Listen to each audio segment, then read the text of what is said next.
Salut, je m'appelle Léo et bienvenue dans Introspection. En face de moi, un voyageur ou une voyageuse avec une roue devant les yeux. Sur cette roue, des émotions nuancées et variées. La personne en choisit une et explique ce qu'elle lui évoque. On explore ainsi son périple avec des émotions ressenties avant, pendant et après le voyage.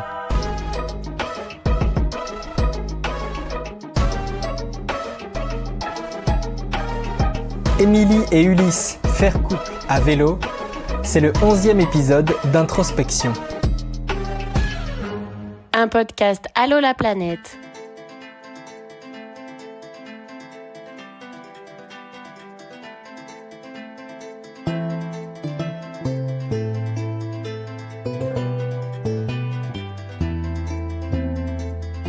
Le 21 septembre 2021, Ulysse et Émilie partent de Suisse pour un long périple à vélo censé les emmener jusqu'en Iran.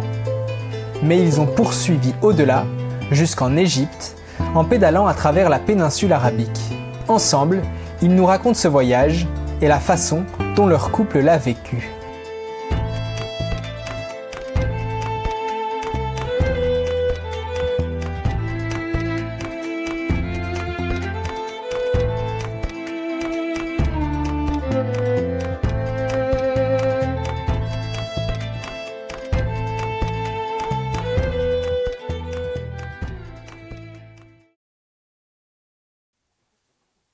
Bon, moi, j'en ai peut-être un qui me vient là. En vrai, je me dis en commençant du début, le départ et qu'on a dû genre décider de partir. Ça a été, je pense, assez intense. On en a reparlé plusieurs fois avec d'autres cyclistes. Genre, est-ce que vous aussi, genre, quand vous êtes partis, vous avez eu méga peur de partir et tout? Nous, je me souviens, la semaine avant de partir, on dormait plus. On était là, mais qu'est-ce qu'on est en train de faire et tout? Alors qu'on n'avait vraiment pas prévu de faire aussi longtemps que ce qu'on a fait. Et puis le jour du départ aussi, on avait dit au revoir à notre famille, on avait pleuré sur les premiers kilomètres. On était là, mais qu'est-ce qu'on est en train de faire? Alors que vraiment, genre, la première nuit, on a dormi à je sais pas, à 30 km de où Émilie elle habite, à côté d'un parking. Et puis ouais, c'est marrant parce que du coup, ça nous avait pas mal... Mais c'est peut-être la fois où j'ai eu le plus peur de ma vie, je crois. Enfin, le plus ancré dans le ventre. Genre, moi, je me rappelle d'avoir eu super mal au ventre pendant une semaine. La semaine avant de partir, ouais. Ouais. Ça avait pas de sens de partir, de tout quitter et d'être à ce rythme-là. Parce que comme il dit, la première nuit, tu dors très proche de chez toi. La deuxième aussi. Enfin, même la première semaine, jusqu'à ce qu'on... Pour moi, le voyage, il a commencé quand on est passé en Italie. Et tant qu'on était en Suisse, je pouvais appeler mon père et je pense qu'en 2 heures, il venait me chercher. Et du coup, ouais, c'était... Fallait du courage pour contenir la peur et se dire, OK, on continue. Mais moi, un des trucs qui me vient aussi, c'est que on a tout planifié vraiment très comme des Suisses. Ouais. Genre, les semaines d'avant, en fait, c'était trouver la bonne pèlerine qui sera parfaite pour faire du vélo et que finalement, on a renvoyé parce qu'elle était pas du tout... Enfin, elle était bien, mais disons que on avait envie que tout soit vraiment carré, qu'on ait le bon vélo, qu'on ait réfléchi en fait sur chaque objet qu'on avait pris avec nous, genre l'épluche légumes le plus léger possible et tout, alors qu'on l'a perdu aussi. Mais en fait, on avait besoin de se rassurer. Ouais. Et on a aussi fait un autre truc, je pense, qui a beaucoup aidé sur la peur, c'est que moi, j'ai dit à Ulysse, il faut absolument que dès le premier soir, on dorme dehors. Parce que si on prend un hôtel le premier soir ou qu'on se fait inviter chez des amis, on va jamais commencer ce truc qui nous fait le plus peur, qui est le camping sauvage. Du coup... En fait, on avait fait un premier voyage avant celui-là pour tester un peu d'une semaine. On est allé de Zurich à Munich en vélo. Et puis en fait, on avait assez vite vu que c'est pas si simple de se dire allez, on campe là, parce que tu te dis est-ce qu'il y a quelqu'un qui va venir me dire de me casser au milieu de la nuit? Est-ce que... Puis il y avait plusieurs fois, on s'était dit allez, on tente, et puis finalement, tu trouves jamais l'endroit parfait parce qu'en fait, il existe jamais. Il faut un peu se dire ok, ça sera là. enfin ça peut arriver, mais disons que c'est rare, et du coup tu finis par continuer, et puis t'es là, bon bah jusqu'au prochain village, et puis le prochain village tu trouves un endroit payant. Et puis on avait quand même prévu en fait notre première semaine, plus ou moins. Et je pense que ça a aidé d'avoir cette vision sur une semaine.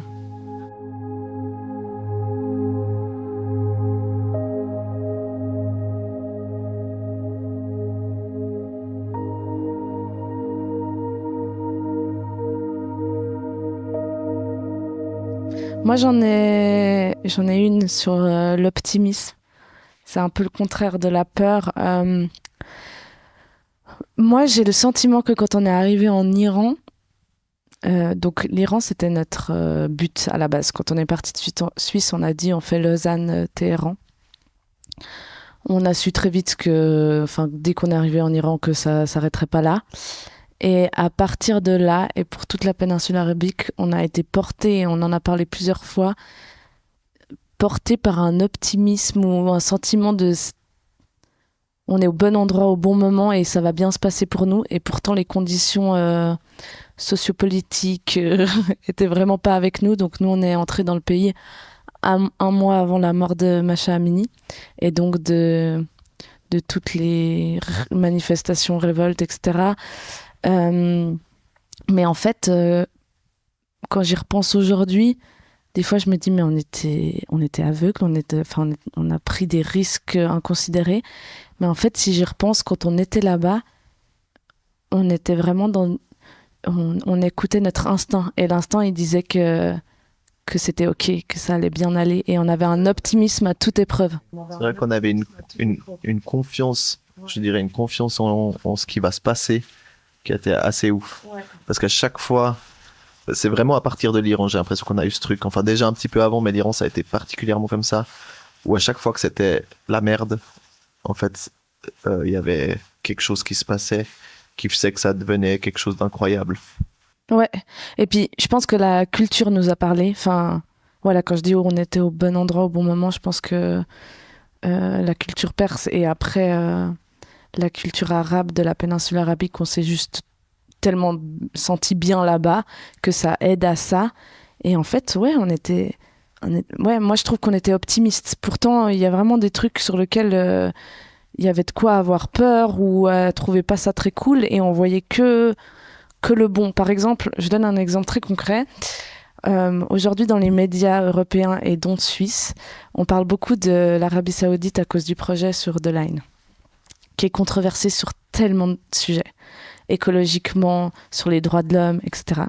Et nous, on y était en plein quand ça commençait à se construire. Et je pense que à plein d'autres moments de ma vie, j'aurais questionné tout ça. Et je dis pas qu'on y allait sans questionner rien, mais en fait, on prenait toujours le bon de ce qu'il y avait à prendre sur le sujet. Et du coup, les Saoudiens ont un point de vue de chez eux, d'ailleurs, qui est qu'ils ont le droit d'avoir, parce qu'en tant qu'Européens, on aime bien aller juger ce qui se passe ailleurs.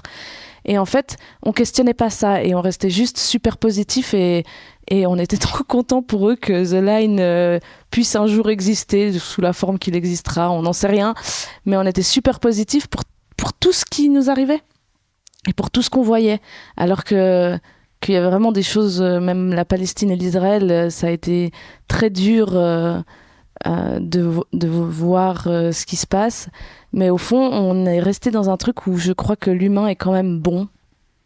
Et pourtant, ouais, quand je pense que la racine de cette pensée-là, elle a pris naissance en Iran, alors qu'en Iran il se passe vraiment des trucs auxquels on pourrait se dire que l'humain est profondément mauvais. Ouais, je suis assez d'accord.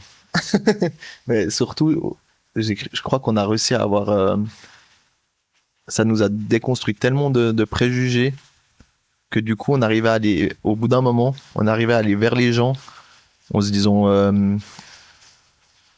ok, on va voir en fait ce qu'ils nous disent, et sûrement que s'ils nous donnent ce point de vue, c'est qu'ils le vivent. Ouais. C'est pas qu'ils le créent, enfin, si je sais pas, prenons The Line pour l'Arabie Saoudite, on en a beaucoup parlé avec les gens de là-bas, et ça revenait quand même souvent, les mêmes points revenaient souvent, et en fait je crois que s'ils le pensent, c'est parce qu'ils le vivent comme ça, et que du coup c'est leur réalité. Et du coup, nous, on a notre réalité d'Européens, mais faut pas oublier que c'est eux qui sont là-bas, quoi. Au départ, les deux comparses trouvaient un sens différent à leur voyage. Ulysse y allait surtout pour le défi physique et aventurier, tandis qu'Émilie trouvait son bonheur dans les rencontres, alors qu'elle appréhendait plutôt les difficultés physiques. Est-ce que cet écart a été source de conflits ? Il y a eu beaucoup de conflits pendant tout le voyage, mais j'ai pas l'impression que c'était ça la source des conflits. J'ai l'impression que la source des conflits était beaucoup plus sur la fatigue, le quotidien. Il y en a un qui a un jour sans, l'autre avec, et ça pète. Mais clairement, on essaye de dire quand même aux gens qu'il faut se préparer au fait que, en tout cas nous, on s'est jamais autant engueulé qu'en voyage, mais aussi parce que toutes les émotions sont décuplées. Mais après, je crois qu'on était suffisamment à l'écoute l'un de l'autre pour trouver un entre-deux. On a beaucoup parlé, mais jamais vraiment réussi de se séparer pour faire de temps en temps des jours différents. On a beaucoup admiré des couples qui le faisaient. On est très nuls là-dedans. Je pense que si on repart un jour, c'est peut-être ce qu'on devrait faire. Mais c'est vrai qu'on essayait de faire des efforts, quoi. Chacun d'un côté. Le moyen de transport faisait qu'on était beaucoup ensemble. Parce qu'en fait, t'as une tente, tu dors ensemble. Heureusement, les vélos, c'était pas un tandem, donc on pouvait avoir des moments où on s'éloignait un peu pendant la journée. Mais sinon, tu fais tout ensemble, parce que t'as une paire de matériel, tu cuisines ensemble, tu manges ensemble, tu dors ensemble. Mais toi, t'as beaucoup accepté le fait que des fois, j'avais besoin on peut faire des journées tranquilles. Ouais. Et moi, je pense que j'ai aussi beaucoup... j'ai quand même aimé le côté défi. Et de temps en temps, j'étais là, ok, par exemple en Géorgie, où on s'est dit, on monte la chaîne du Grand Caucase, bah ok. Et j'étais motivée. Et en plus, ça me motivait encore plus de savoir que là, Ulysse, il allait vraiment se faire son kiff de... Mais toi, en plus, j'ai l'impression que ça n'a jamais été les défis qu'on se fixait. Ça a été... au contraire, t'étais plutôt à fond. Le Simplon, il te faisait par exemple très peur, mais ça s'est bien passé. Et puis après ça, si on savait qu'il y avait... Je pense par exemple au Monténégro, il y a une route qui est assez mythique qui s'appelle les Serpentines de Kotor. Quand tu savais qu'il y avait, on était pourtant à ce moment-là avec d'autres cyclistes et c'était aussi un couple et elle avait décidé de pas le faire parce que ça l'attirait pas non plus ce côté trop défi physique. Et toi, t'étais là, mais moi j'ai trop envie de le faire. Par contre, les journées où il y avait beaucoup de dénivelé, sans forcément que ça soit un truc où on était là, ok, ça va être un défi, on veut arriver au sommet et tout. Ça, c'était plus dur pour toi, le quotidien. Oui, la routine pas très drôle en fait, et il y en a plein des jours comme ça. Mais je pense qu'après, on a beaucoup parlé. C'est un peu basique comme réponse, mais on a communiqué vraiment beaucoup. Moi, c'est surtout soutenu. Moi, je pense que, le début, j'ai te soutenu et après, toi, t'as été pendant longtemps aussi. Moi, à un moment, j'ai vraiment perdu le sens un peu du voyage et toi, t'as été super présente. On en a beaucoup parlé et tout. Et puis, on s'est demandé comment on ferait pour que ça convienne aux deux, en fait. Mm-hmm. C'est un sacré défi pour un couple de partir autant de temps ensemble en partageant tout. Alors est-ce que le couple d'Ulysse et Émilie en ressort grandi ?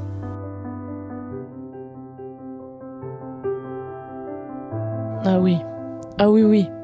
Bon, après, ça faisait déjà très longtemps qu'on était ensemble. On s'est rencontrés très jeunes. On est partis en voyage, ça faisait 5 ans et demi qu'on était ensemble. Donc, quelque part, j'avais l'impression qu'on se connaissait beaucoup.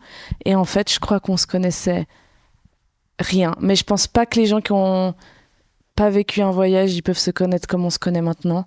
Parce qu'en fait, le voyage, ça te rend vulnérable. Il y a vraiment des moments de vulnérabilité profonds. Et ça t'apprend vraiment à connaître l'autre. Et comme je disais, les émotions, elles sont décuplées et on voit autant les émotions positives qui marquent sur des souvenirs incroyables. Vraiment, ça laisse des traces indélébiles incroyables pour notre couple et ça nous soude. Autant, moi, j'ai jamais vu Ulysse entrer dans des colères pareilles et je pense qu'il m'a jamais vu entrer dans des colères pareilles. Où on se dit, s'il m'avait fait ces colères-là dans un quotidien en Suisse, je me serais dit, mais il est taré, je crois que j'aurais eu peur, et je pense que t'aurais eu peur de moi aussi. Mais en fait, tout est tellement, on n'a rien à se raccrocher, on est dans un autre pays. Moi, j'ai l'impression de te connaître quand même dans tes faces noires un peu plus qu'avant. Mais en même temps, ça m'a fait t'aimer encore plus. Mais clairement, on a eu beaucoup de beaux moments, mais on a eu des très moments de bas où on se disait, mais est-ce qu'on va y arriver ? Et on n'a pas rencontré un seul couple qui nous a pas dit la même chose en voyage. Mais moi, j'allais dire, je crois qu'un des gros trucs qu'on a appris, c'est, je pense que comme les émotions, elles sont beaucoup plus fortes, tu dérapes aussi beaucoup plus. Et ça fait que tu dois réaliser que t'as merdé. Là où peut-être que dans le quotidien, t'es là, oh, tu sais quoi, c'était pas si grave, j'ai pas besoin de m'excuser. Alors que là, il y a tellement de fois où vraiment, du coup, ça explose et tu te casses et tu reviens et tu fais, ok, je crois que, enfin, tu réalises que t'as été poussé à bout, donc, enfin, t'as été poussé à bout. La situation t'a poussé à bout, donc t'as dérapé et ça te permet de conscientiser le fait que t'as fait de la merde en fait et puis de réussir après à, enfin ça c'est pas obligatoire, mais le fait que tu veux continuer de voyager, tu dois aller t'excuser vers l'autre personne. Et en fait ça a appris un peu à dire ok, tu sais quoi, je m'excuse pour ce que j'ai dit là, c'est vraiment genre pas cool. Et puis bon, souvent dans les disputes de toute façon les deux ont des torts, mais du coup ça fait vraiment ce truc où si tu veux continuer à voyager, faut que tu réussisses à t'excuser quoi. Ouais. Mais après, parce que ça, c'est pour le négatif. Des couples, peut-être. Mais ça, c'est pour le négatif. Mais dans le positif, on se dit toujours, depuis qu'on est rentré, que là, on a construit une quantité de souvenirs ensemble en 2 ans et demi qui a pas de sens presque. Je suis pas sûre que si on reste encore 50 ans ensemble, on atteint le nombre de souvenirs qu'on a fait là en 2 ans et demi. Et du coup, ça renforce un couple super fort, en fait, parce que j'ai l'impression qu'on partage tellement de choses. Après une telle aventure, c'est particulier de retourner chez soi. Alors qu'est-ce que cela apporte de pouvoir partager ses souvenirs avec quelqu'un ? Et est-ce que ça aide à affronter le retour à la vie sédentaire ?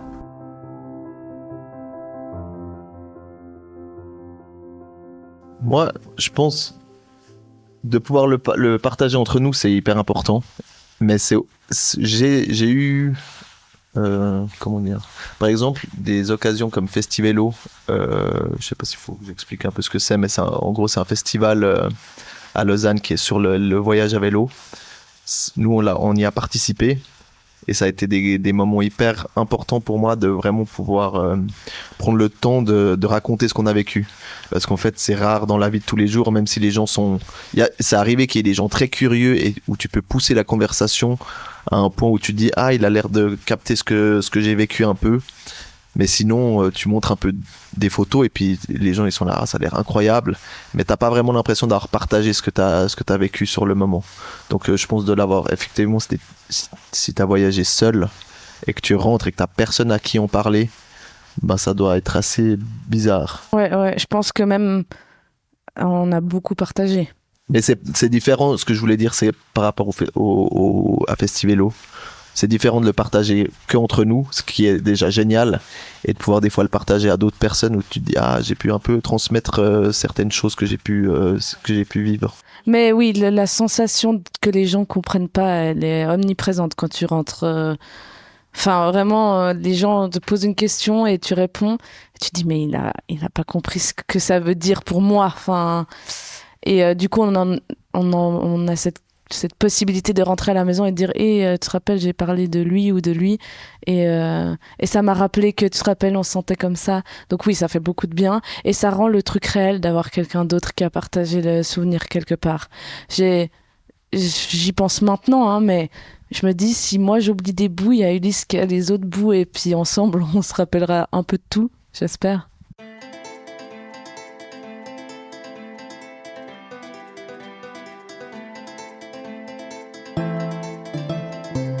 Les peurs du début qui font place à l'optimisme, la gestion des conflits et un couple qui ressort plus fort d'1 an et demi à vélo, c'était le voyage d'Émilie et Ulysse.